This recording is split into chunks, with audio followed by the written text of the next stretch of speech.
Interval பாயிண்ட்டை நான் choose பண்ணுறதில்ல.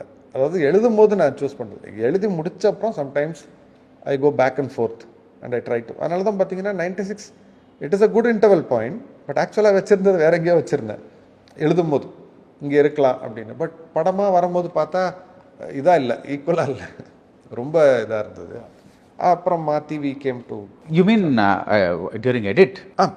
ஸோ அந்த இன்டர்வல் பாயிண்ட் வந்து எடிட்டில் டிசைட் பண்ணுது? எடிட்டில் தான். அதாவது எடிட்லனா நான் எடுத்து முடிச்ச அப்புறம் ப்ராபபிள் இன்டர்வல் பாயிண்ட்ஸ்னு ஒரு 3 இருந்தது.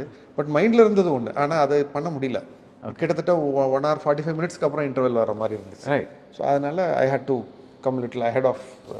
ஸோ இப்போவும் வந்து டு see that 96 இப்படி ஒரு ஒரு தாக்கத்தை ஏற்படுத்துதுன்னா it's something, you know, it's likely interesting.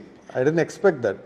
ஏன்னா forget the youngsters, among children it was very popular. 96